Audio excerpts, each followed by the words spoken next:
From Henry IV to Richard II, Shakespeare's history plays captured the trials and tribulations of the monarchy and the political elite. Well, the BBC have begun a big Shakespeare season in an attempt to bring the dramas to a fresh audience. It's part of the London 2012 Festival, a celebration of culture alongside the Olympics. In just a moment, we'll speak to Sir Richard Eyre, who joins us this morning, who directed 2 of the films. Very good morning to you. Let's have a little taster first, because Tim Muffet has been on set with Jeremy Irons and Tom Hiddleston.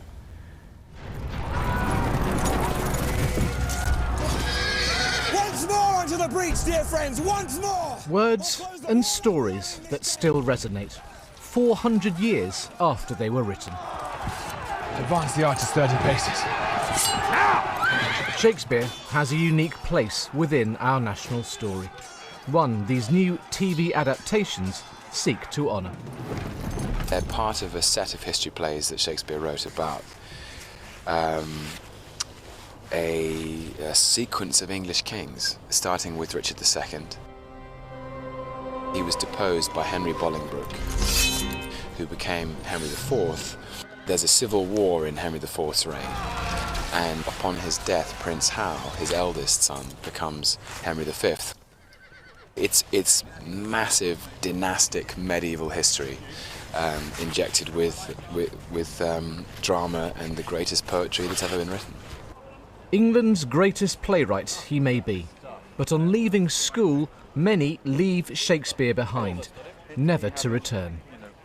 I hope what we'll do is to just remind, especially the younger generation, who maybe have been put off Shakespeare in the past, that he is a wonderful writer. For thou hast lost thy princely privilege with vile communication. Not an eye, but is a weary of thy common sight. It's a family story, but set within the realms of the courts and battlefields. Action! The day is ours!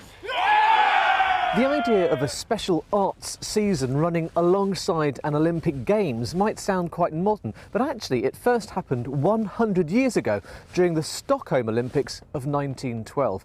Now, since the 1950s, they've been referred to as the Cultural Olympiad. Hence a UK-wide celebration of the arts that's growing in the run-up to the Games. From classical music to a floating collage, the Cultural Olympiad will encompass 12,000 performances and events. But whether it's on stage or television, Shakespeare's impact will be widely felt. Let me speak proudly. Tell the constable we are but warriors for the working day. War has been dramatised and relocated in sport, and the St George's Cross is something we've become accustomed to seeing with our football teams and our rugby teams and our cricket teams. It's centuries old, that feeling, the feeling of pride, and I think Shakespeare and his heritage is a huge part of that. Shakespeare's writing can still provoke and inspire today, and will do so tomorrow and tomorrow and tomorrow. Tim Muffet, BBC News. Well, it's very dramatic stuff, isn't it? Sir Richard Eyre, who directed Henry IV Part 1 and 2, which is part of the whole series, is here. Very good morning to you. Lovely to see you. What's it been like being involved in this kind of whole series? Has it been exciting? It's thrilling. It's one of the best things I've ever done.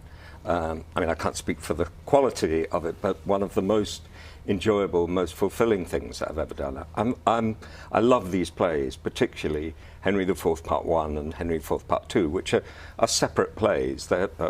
Although, of course, Part 2 is a sequel, and a sequel almost certainly written by Shakespeare to popular demand. But they're both plays that people say they're about the monarchy, about politics. They're actually about father and son. The spine of the story is the relationship between the king, played by Jeremy Irons, and his son, played by Tom Hiddleston. And his son is a wastrel at the beginning of Part 1 and hangs around with this glorious man who is full of fun and full of drunkenness, who is Falstaff, and this to the great distress of his father.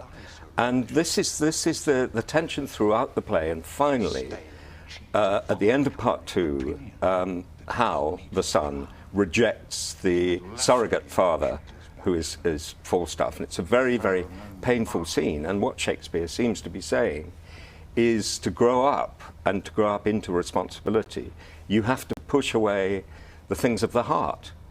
And it's a very, very hard lesson, I think, for any leader. Now, your passion for Shakespeare shines through, and you don't need any convincing about the product, but you must be aware, as a film director, as someone who loves his work, that there are people who are yet to be convinced. And presumably that is it. Do you approach every project like this thinking that, somebody out there somewhere I'm going to get with this, I'm going to draw them in?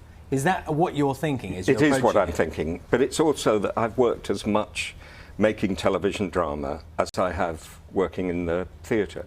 I used to work for the BBC. I was producer and director of a strand of drama called Play for Today. And the brief of Play for Today was precisely to make drama comprehensible, accessible, contemporary drama to a modern audience. So this is kind of part of my DNA. And in adapting and directing these plays, I've really tried very hard to make it television drama, film television drama, and not something austere and difficult and inaccessible. It was interesting watching them because immediately you one of the things you notice is the language as well, which, you've used Shakespeare's words. And it still resonates, doesn't it? All of it still resonates. What's your view? Yes, I think he was the best writer we've ever had, and he says things, you can't really paraphrase it. When you start to paraphrase, you just weaken the force of the language. And when you see, I think there's a brilliant scene between Jeremy Irons and Tom Hiddleston, father and son, in which the father tears a strip off his son. And it's complete. Everyone I know who sees it says, oh my God, that reminds me of some terrible row with my father. Or somebody said to me the other day, I just wish my father had talked to me once like that, because I might have behaved better. Do all the actors, when you're casting for a major Shakespeare film, in this case, but even on stage, where's your priorities lie? Because there is a temptation now, and it's probably a good thing, to bring in people who are known to an audience. Someone who's famous, get them into the role, that draws people in, and that's an obvious way to do it. So how do you balance those things up now? Because presumably there's lots of actors who can do the work, but maybe you're drawn towards someone else because it's slightly unlikely. Well, you get the person who will draw the audience, who also happens to be the person who is brilliant at playing Shakespeare, i.e. Jeremy Irons. Tom Hiddleston, who is about to be a megastar, and he's in Thor and Avengers Assemble, and he's not short of good looks. You cast him, and he's a great draw, but he also happens to be a great actor who's very good at Shakespeare. Likewise, Simon Russell Beale, who isn't as well known, but is probably the best actor at the moment alive in this country at playing Shakespeare. So yes, you have to square the circle, but it's possible to find both. Tell us a little bit about the filming as well, because there are some fabulous battle scenes, and you were lucky with the weather. Some might say unlucky. But well, I'm very nervous about. It's like people say you can't make thrillers in this country because the policemen have the wrong-shaped helmets, and it's like you can't do battles because you've got the green grass. And I was saying, well, we're going to have to shoot it in black and white. But the day that we started shooting the battle, it snowed. So essentially, I shot it in black and white. So is the green grass being a problem? Is that because it looks too immaculate, basically? It looks there's something too iridescent, something that is at odds with the bloodiness and violence of war. And you need it sort of more elemental. And so we got the snow. Yeah. That must have been a logistical nightmare. It was actually better than rain.